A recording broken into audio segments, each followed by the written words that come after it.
Hi, I'm Mark. With me is my co-host Dan. Hello.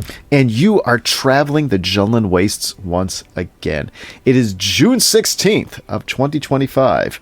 Where have Mark and Dan been?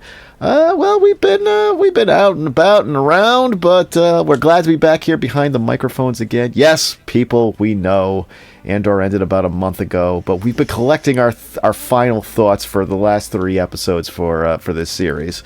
So, I think you're in for a grand time here today on the podcast. Dan, what do you think? Yeah, I mean, every time we get together and do a podcast, I think it's a grand time. It is. Yeah. It's good to be back here.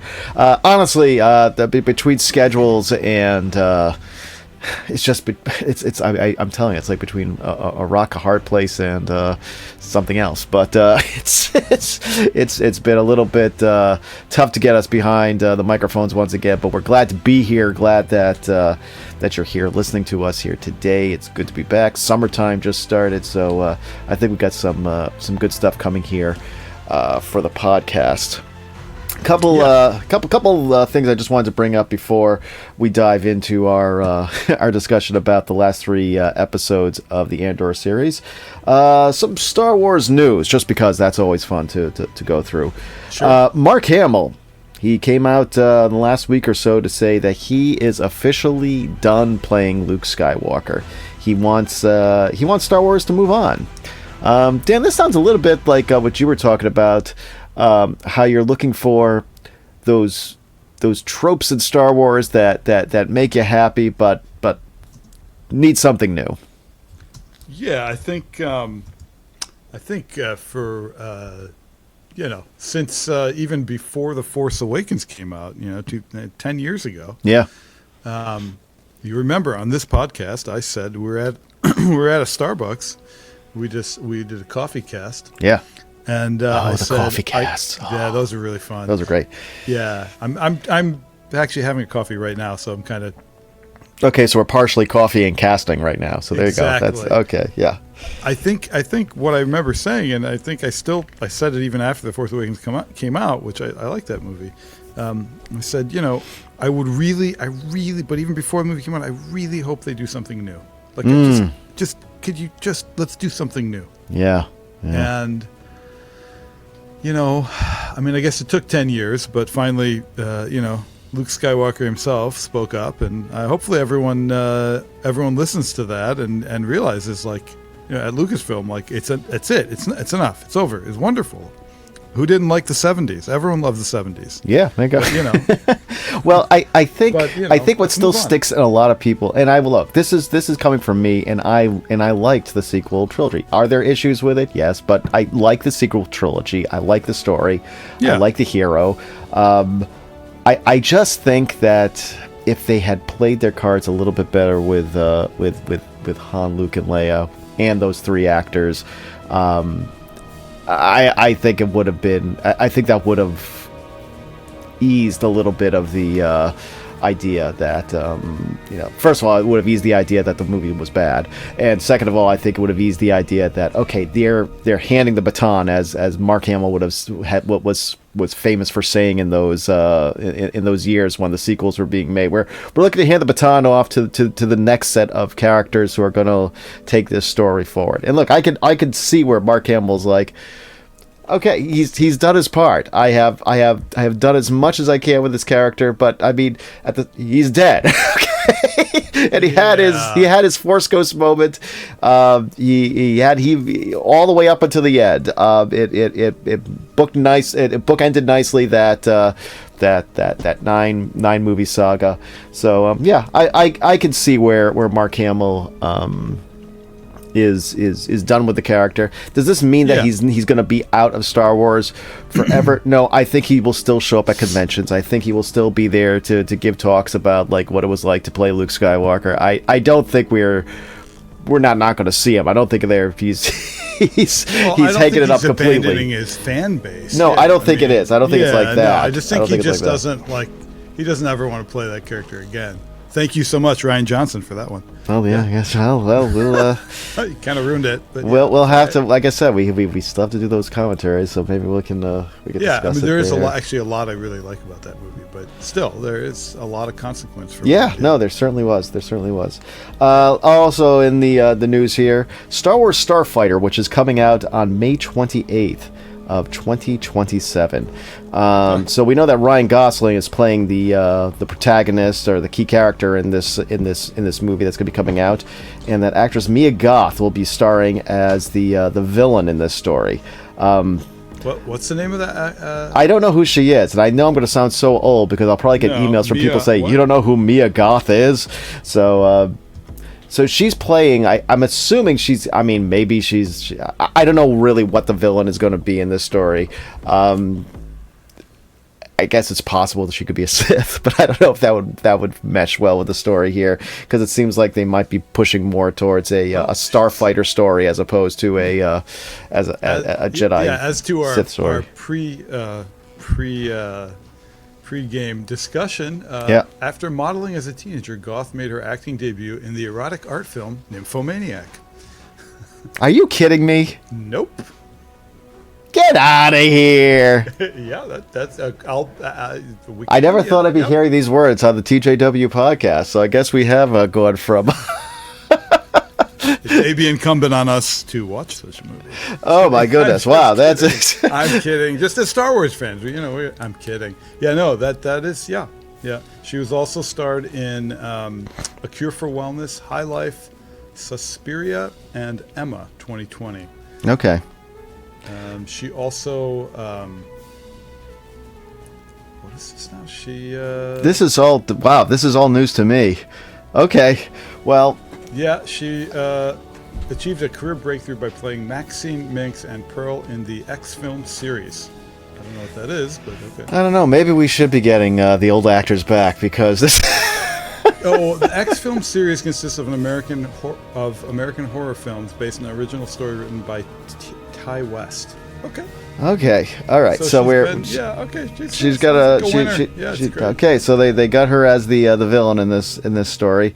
I wasn't expecting the conversation to go there, and I'm a little bit confused. But regardless of it is confused. I'm not. You can't make this stuff up. I guess you can't. That's what she was in. That's her big breakthrough. Well, a film. Yeah. Regardless of that and her acting chops, the thought was, especially because we've all seen the end of Andor and so forth, that we know that Andor has a kid. Do you think the Ryan Gosling character is going to end up being the that child of Andor? Oh, that would be cool if it was. Yeah, that would be cool. That was, speaking of that, that would be cool. Yeah. Yeah, okay, so that's a possibility I would there. like that, yeah. That's a possibility. Other news coming...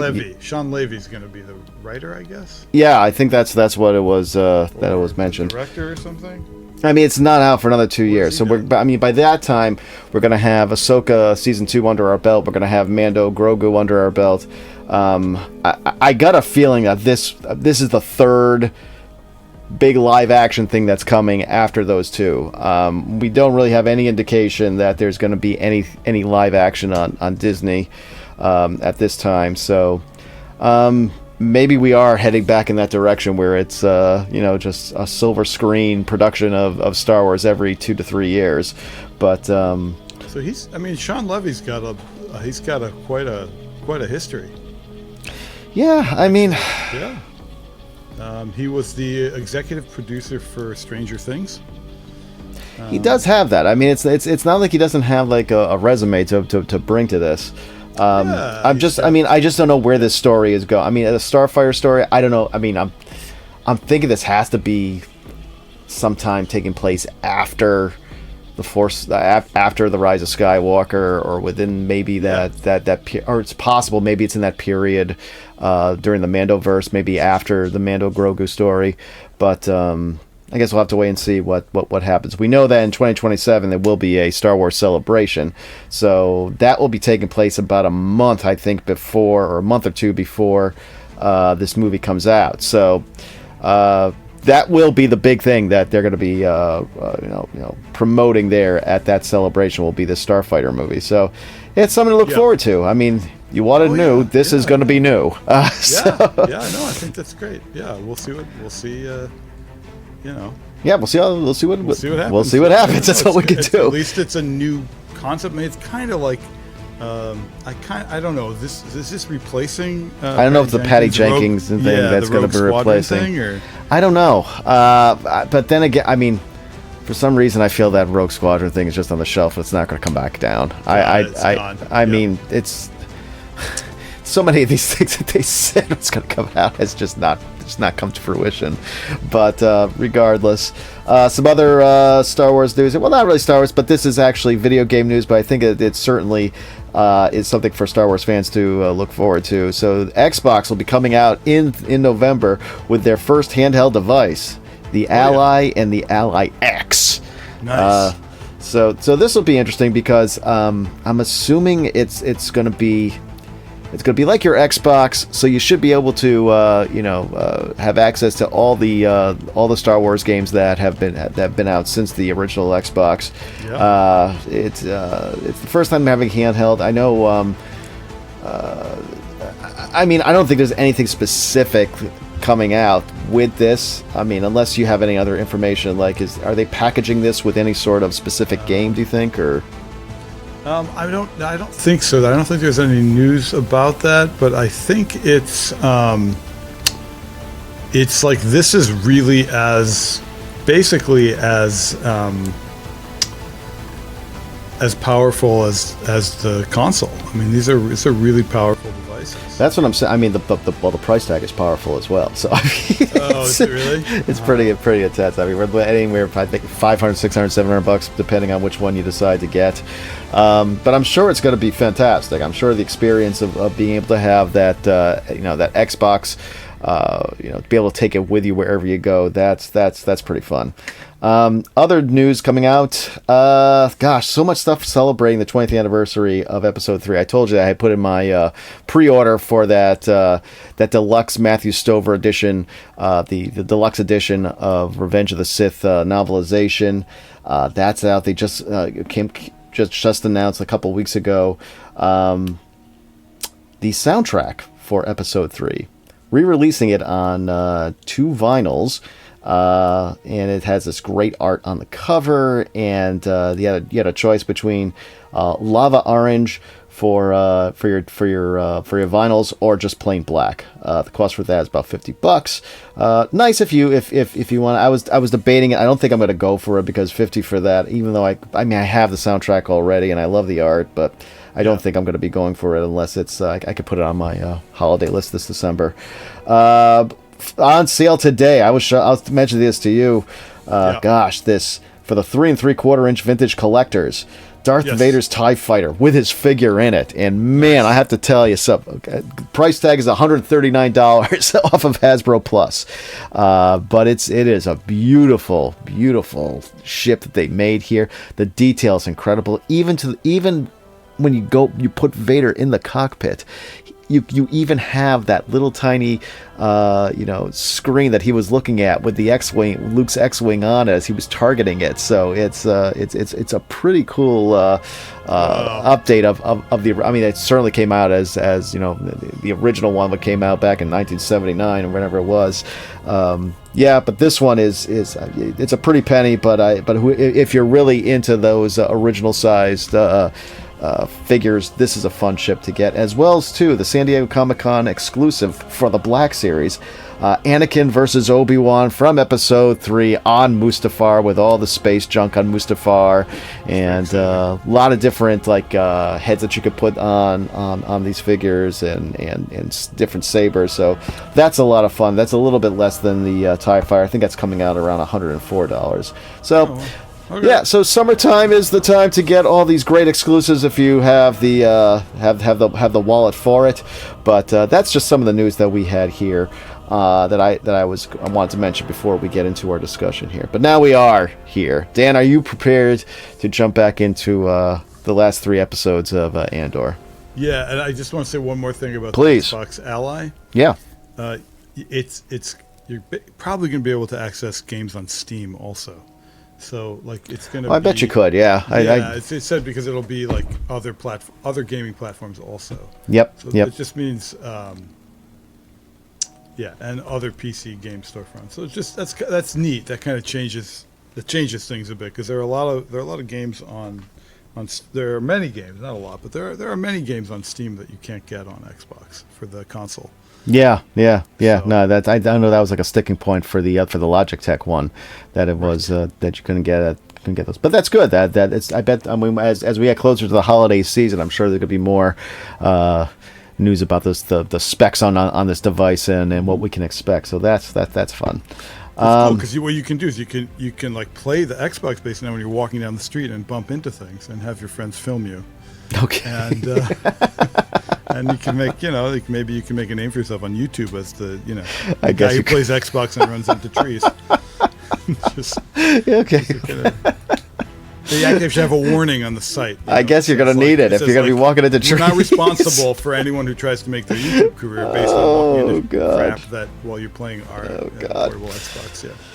Anywho.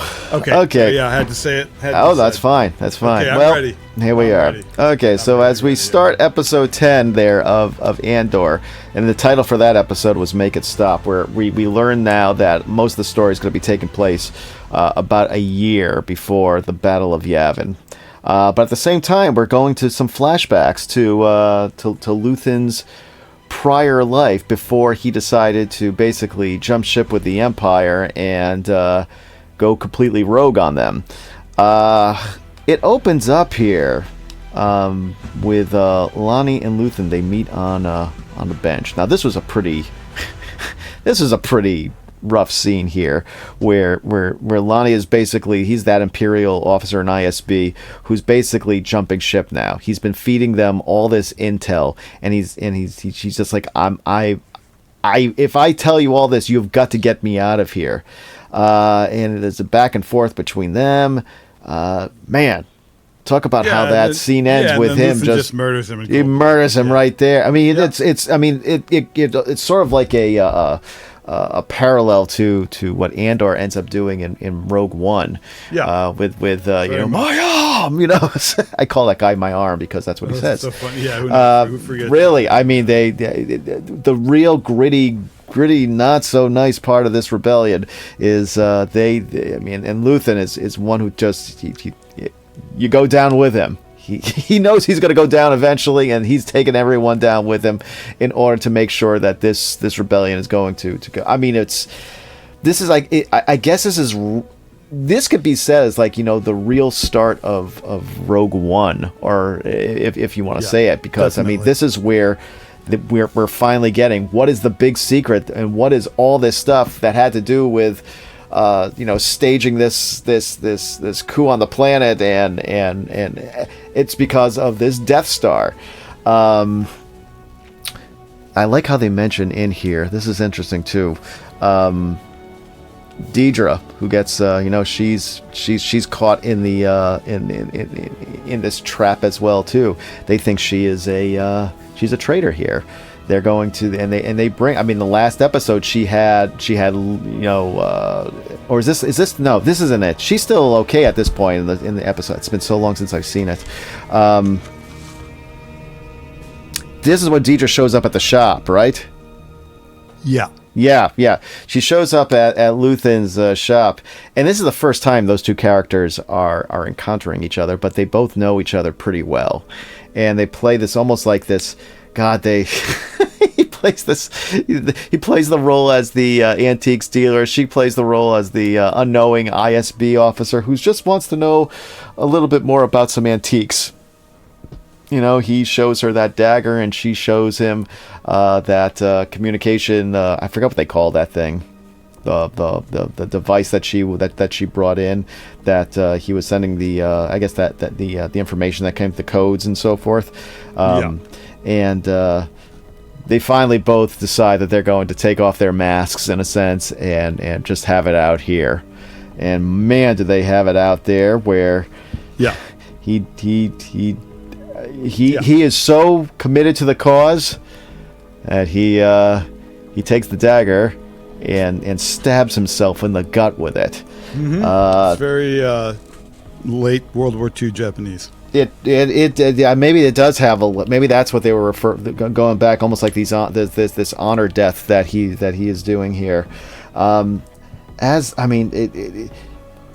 this is all bad for Deidre because she needs him to basically be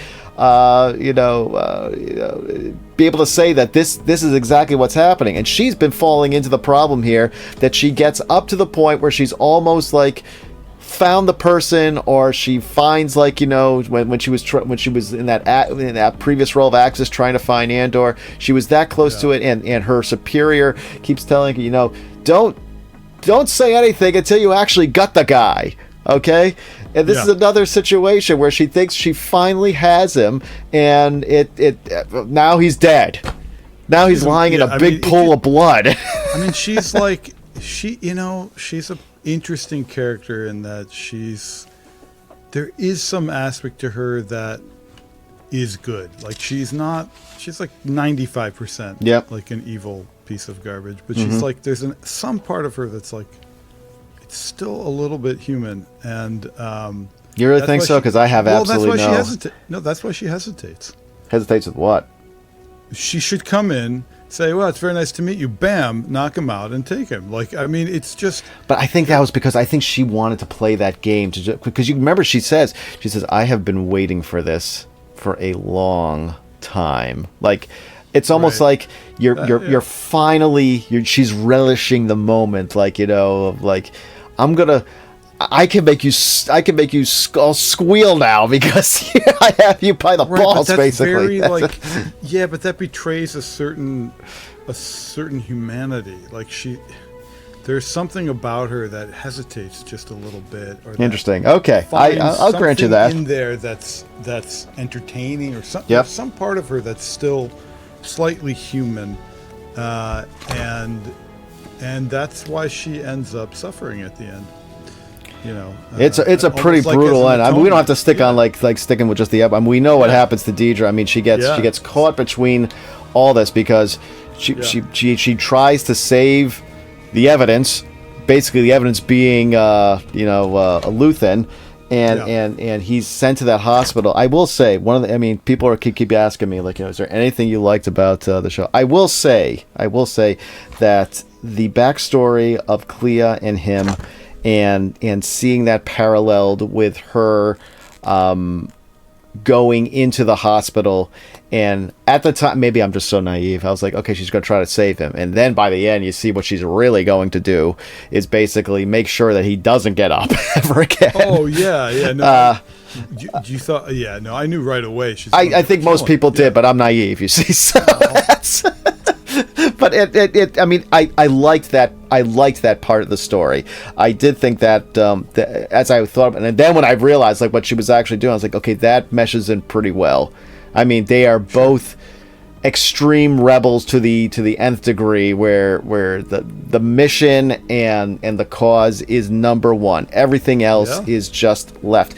And it goes back to when we see her as a little girl, where everything from when they're dealing with the antique dealer to where she's eating like that, whatever, like a chocolate sundae or something like that, and he gives her like the button to push to blow up the ship.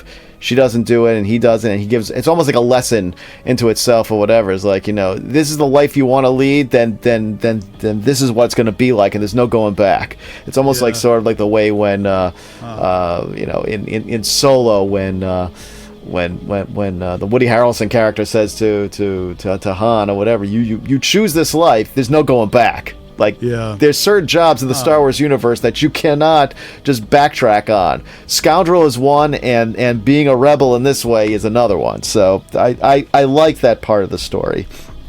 That's interesting. Yeah.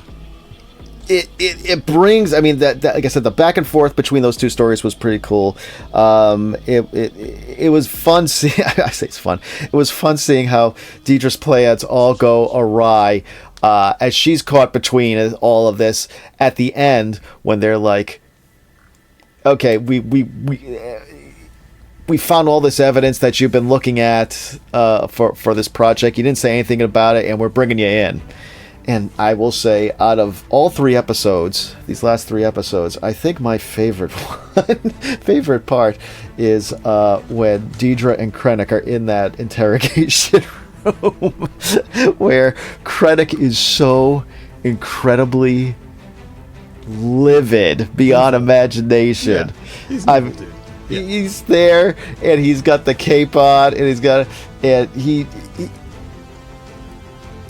just like, they've already decided she's guilty regardless, but I don't know what information I'm going to get out of her, but I'm going to see what I can. Regardless, she's going to rot.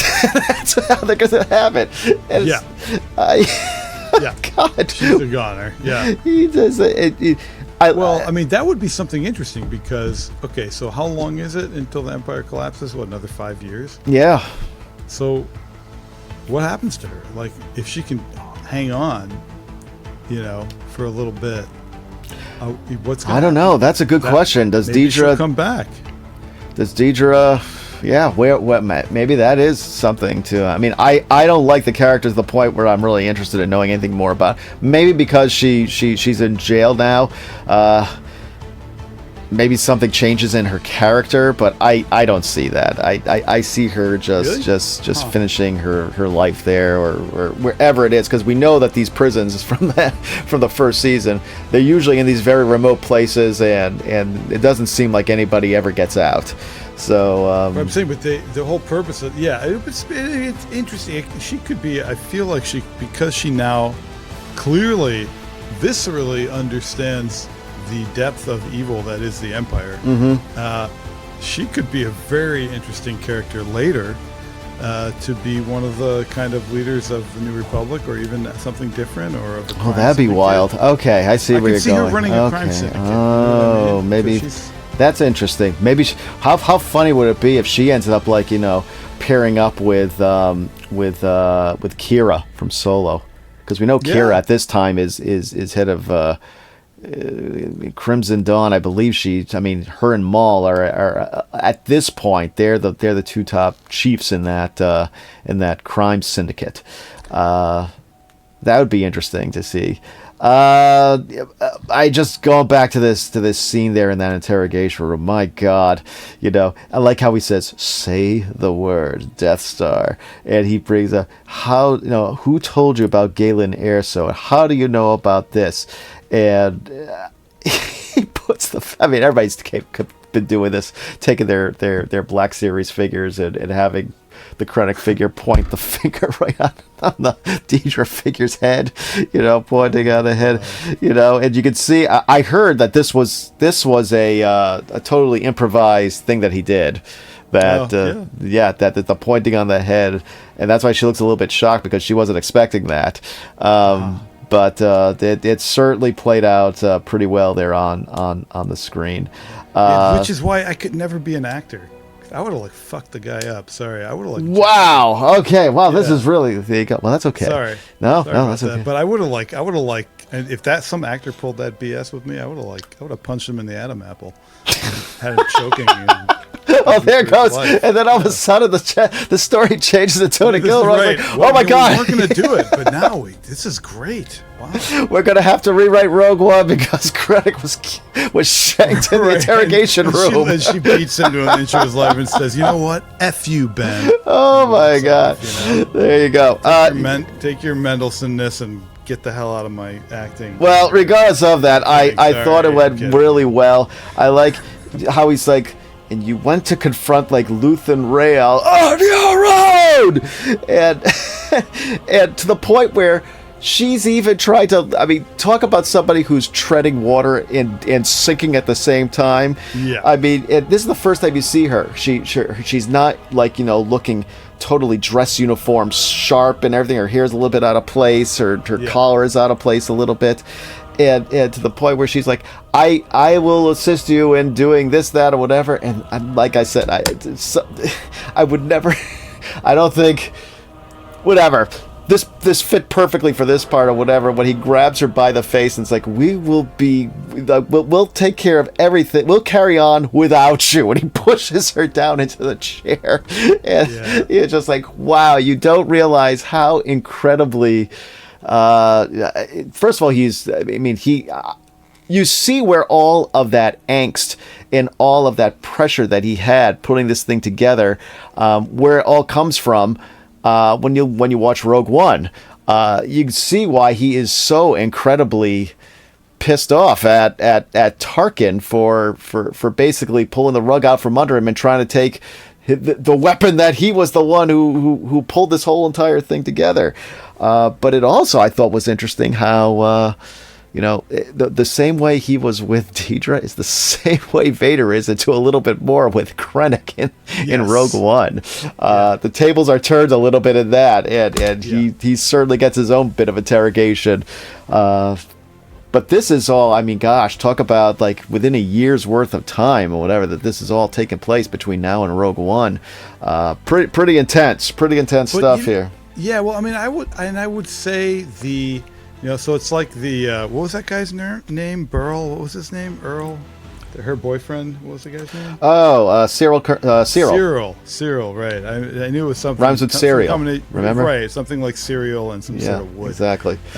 So he like, what a waste of a characterization. You know what I mean? Well, we said that, I think. I mean, talk about good writing that then it's like, hi, here you go. Look at this finely crafted character. Very interesting. We finally bring him to a place of, and bam, he's dead. It's like, what? Well, we talked about that. We are finally getting to the point. To the audience. It's getting interesting. Big middle finger to the audience. And the same could be said is true for her character. I see what you're saying. Okay, yeah. Deidre also fights. Maybe she falls into that same category. It's like she's finally getting to a point now where, okay, she's not so two-dimensional, at least in my opinion, two-dimensional of she's starting to, I mean, I guess this is interesting. Once you finally see, or once one of these characters finally see what the Empire is really up to and the magnitude of this thing, that's really where the story develops and their characters are. Gosh, you know something? As I'm thinking about this, can you imagine if they start picking up the story right here, as opposed to having 10 years prior to that of seeing where they all came from. But it's kind of like listening to part of me lives in the composition world, tradition, like classical composition, I guess you would call it. Mm-hmm. And a lot of what's hip in classical composition today is like, wow, look how clever I am, And indeed, people can be really clever, but then it's like it's like the audience is like, yeah, but it leaves me alienated. I don't know what the hell. What are you doing? Mm-hmm, like you forgot about me. Yeah. And I feel like that's a mistake in writing that goes on more and more in today's world. It's either like, hi, we're going to manipulate you because you fit into a certain demographic, and we're going to write according to that demographic, or it's like, look how clever we are, and we should be congratulated and get awards. And it's like, yeah, but I feel like crap having watched your show. Mm-hmm. Like it's like you took all these characters, you developed them, it's very interesting, and then you knock them off. And it's like, why? Like, it's almost like it's like the people who do the writing here enjoy giving the middle finger to the audience, while at the same time wanting a pat on the back for how great they are. It's Gilroy was given all that credit for. I mean, I suppose it for Rogue One it matched up. Well, I mean, is that he did some reshoots? He did the reshoots. He did not. It's not his film, but he did reshoots and he did well, and he helped edit it and whatever. He did. And everybody's knocked off at the end. But it's different because you kind of know that to begin with. Like, it's just a different thing. There's meaning to it. That's I guess the difference. Like, there's meaning to the character. Okay, so there's definitely a difference between Rogue One and this series. You're saying? I think so, because there's no meaning to the character arc. I'll give you that. I think a lot was. It just was for me. It just wasn't fully seen or fully, played out. Let me ask on the you: screen. You ever going to go back and watch it again? Ever? No, I mean never. Never. I'll never watch it again. Maybe, I could not care less. possibly the last episode. I will say this because we can move things forward because I don't think we need to beat to death this entire couple episodes. Towards the end here, this is really where I found a lot of the interesting stuff. I will say that I did like that last episode, the one that's called Jedha Kyber Erso. because they're pulling this. I mean, it felt like it was a part of the Rogue One in a sense. I like seeing the base there. I like seeing Mon Mothma. In her, it's fun seeing K2SO. That was pretty cool to see. He was great. Anytime that Alan Tudyk is on the screen, something funny happens. Even if he's playing an awful being, like in that movie about the aliens. Movies. I mean, that show is like horrible in terms of its concept. It is. But he plays this dark humor really well. Yeah, he's amazing. Like I love watching him. Yeah. Oh, another point I want to just quickly say here. I did like the rescue of Clea. I did like that. Yes, I did too. I did too. That was well done. That felt like it was like, okay, we're in the Star Wars universe. Yes, I did like as well too nice. How they. I do like sometimes how Star Wars will take like. They won't just throw in the regular stormtroopers, which are great to see, but they think of something, especially when it's a new movie or new show. They try to think of something. What new way can we like reformat the stormtrooper to look cool?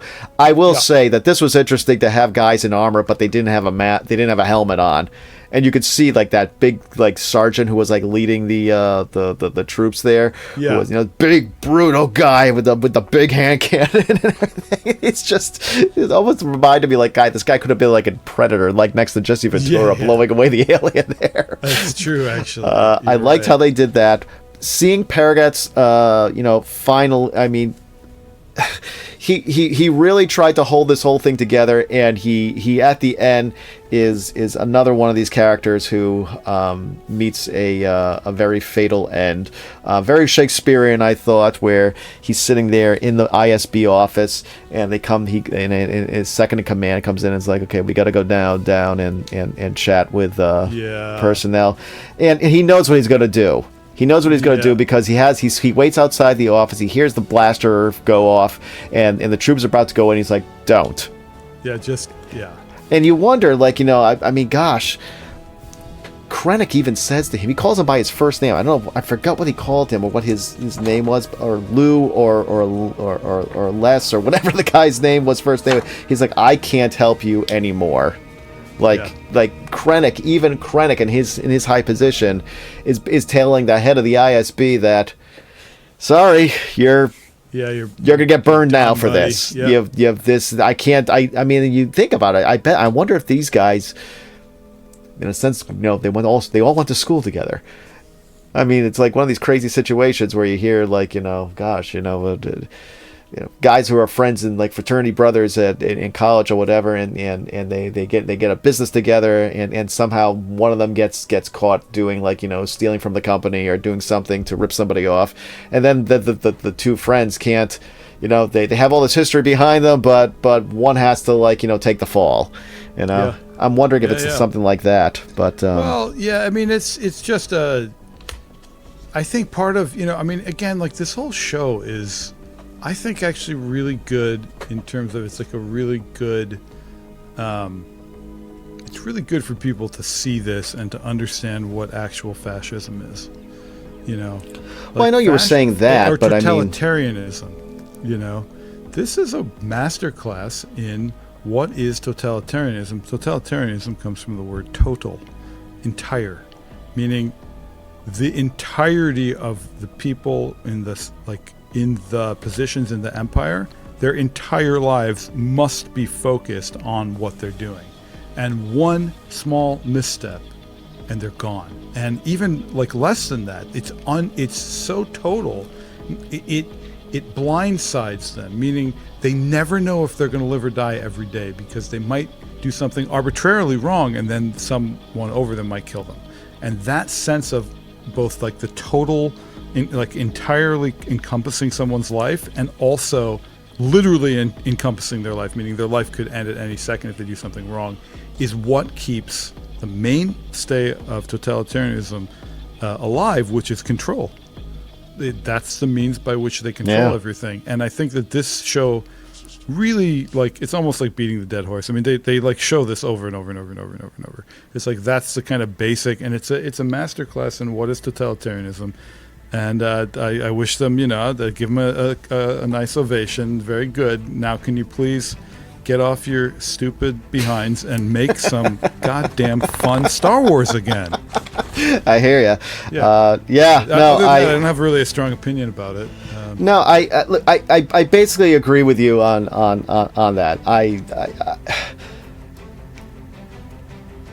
Maybe in retrospect I can sit there and I could say, like, yes, as you're saying, like, that is probably where, if that's the type of show that you wanted to see, it did a great job doing that. But I will say that as well too, that I did miss a lot of the Star Wars tropes that I wanted to see. I did miss.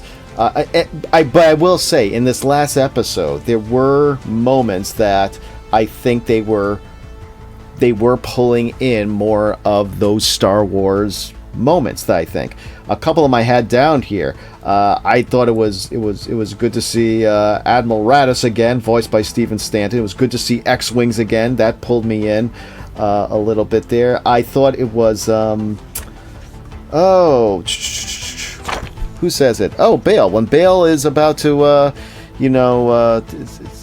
send his, say goodbye to Andor, he says, "May the Force be with you, Captain," as he's about to go off and meet up with my arm. There were things like that. I liked seeing how Val and Clea their friendship was starting to come really together. Sweet. I thought that I think gave Clea some. She was like almost like the proxy Luthen who was able to see oh, the rebellion is actually . And Andor keeps saying this through the entire show, that we wouldn't have this base, we wouldn't have everything here, we wouldn't have. Luthen is the guy behind all of this. I guess that's true, and maybe you can even make the argument as well too that even Saw had a part of that as well too in some way. But I think she's the best story in the entire show. I mean, her story at the end was very, very cool. And if I was writing for Lucasfilm or advising them, which I'm open for hire, you know, I hear you. I'd take $200,000-300,000 a year, no problem. Understood. I'd go in that cheap for those guys because I love them so much. I hear you. I think they should bring her back in the race sequel as one of the leaders of the formation of a new republic. That would be, because she'll be old enough. She'll have. Do you think she'll be old? Okay, I mean, she'll be very old. I think by that time. No, that's 30 years later. She was. It's only 30 years for thinking. Yeah. I guess. Yeah. Okay. Yeah, it's about 30 years later. Okay. So she'll be 50 or something. She's exactly. I mean, look, I would love to see some of these characters if they could be. She knows. She knows from the original rebellion. She understands it. She knows the depths of darkness that these people went through, and she'll know what they did wrong. You know. Mm-hmm. Yeah. I think there are some characters. Like I said, I mean, I agree with you. I agree with you that I think her character probably could play that role. I was hoping that Bix was going to have a little bit more in this. I mean, we see at the end, how the whole story comes as she has the child, and not the child being Grogu, her child. Okay, yeah. That the story of Andor, in one sense, continues. Yeah, I like that part's excellent. Yeah, I like that. Like I said, I thought that Bix was going to be a little bit. She was such a beaten down character. I was waiting. I mean, maybe the ending was where her power or her strength comes through. The fact that she's a mother and that she still loves Andor. She doesn't know what happens to him. Maybe she does, and she finds out. But she has they have a child, and that's the power in her story. Yeah, I think so. That was a sweet story too. It was. I mean, I will say at the end, I think I said this like a bunch of times. I said the chemistry between those two characters was great. If there was something I liked in the character in the story, that was it. Yeah, so in the end, like I said, I mean, when people were asking me, how much did you hate the last? You couldn't have hated the last few episodes too much. And I will admit, I didn't completely. Hate is a big word when people say that to me about Andor, but I just don't. It's tough for me to like this type of Star Wars story. But like I said, the last episode I really enjoyed. There were those arcs in the story that I liked in this last 3 episodes. The rescue of Clea. I liked seeing the backstory of Clea. Seeing Krennic interrogate Deidre. I will say that was fun to see, because I do like Ben Mendelsohn, and I think he plays that character to the hilt, which is fantastic. But like you're saying, Dan, do I think I'm going to buy the Blu-rays for Andor? No, I'm not. I'm just not going to watch it again. It for me, it's very. I was telling you this. At first, I thought, 3 hours of Star Wars is going to be great. It turned out to be not that. I was like, 3. It took me a long time to go through it, and I wasn't enjoying these episodes at all times. There you go. Yeah, there's no joy in it. None. It's tough. I mean, look. I don't want to take away anybody who. I mean, if this is some people's Star Wars, okay. I hear you. That's places in Amsterdam where you can go and they'll whip you. You have to you pay keep for talking it. about Amsterdam every time. Yeah, it's wonderful. We talk about Andor. People like that. That's great. You should have a wonderful time. So that's what I think that's what this is. For whatever reason. Yeah. Some people love crap. I don't know. It's great. Enjoy. If you like it, more power to you. You're probably a deeper person than I am. I just want to see. I have got a couple hours in the evening before I'm too tired to keep my eyes open. Yep. I would like something with at least a little joy. That's all. I want some joy. I want some movement. I want positiveness. Well, I think we keep trying to get what you were talking about when you went to see when you said 2 episodes ago on the podcast. You were like, I saw the re-release of episode 4, and I mean, it's great. Every time you watch it, you get like, wow, this is fantastic. I mean, it's Star Wars. Like, how can you not like it? It's fabulous, and on the big screen. It's one. Oh, did you hear? Wait, are they actually going to do a screening of the original unadulterated? I've heard they've already done that, and I've heard Kathleen Kennedy said she knows about it. I don't know what's. I mean, for all we know, look, I if you remember back in 2004, they re-released on DVD the originals. And they're there. So I don't know if it's just somebody who threw it into a DVD player at a movie theater and turned it on, which is possible. But who knows? I mean, maybe I would assume if they're going to be doing anything like that they would try to make a big deal about it. I mean, because I think people would come out for that, because there's so many people who have never seen the original versions of versions of those movies. They've seen the special edition versions, but they haven't really seen. Yeah, I don't really like. I mean, they're okay. It's interesting, but it's a little too prequely, for lack of a better word. No, it's interesting. Okay. I like the prequels, but I'm just saying, I think these things need to stand on their own. And But whatever. I mean, Lucas is an artist, so he wants to go back and redo it. Like every artist is like, oh, wait, I need to make. I like the special editions. I honestly will tell you. Yeah? I mean, I knew someone who was telling me the problem he has with the special editions was because it felt in some ways like you're watching it like it was in 1977, and then all of a sudden you have this CGI thrown in, and it throws you off. Like you're like, it doesn't fit. It doesn't just the flow is not the same. I mean, the whole thing also with the Jabba scene is ridiculously done. Like, I just get that out of there. Like, Lucas, your ex-wife cut it for a reason, because it sucks. Just leave it out. You know what I mean? I feel like as these people get older, they become like saints or something. It's like, whatever. Lucas's original cut of the film was crap. And his wife came in at the time, or ex-wife at the time, whatever. She came in and she completely fixed it. She edited it so now it's like an incredible movie. Just leave it alone. It's fine. You know what I mean? Like, you're not. Maybe we'll have to do like a commentary on the originals.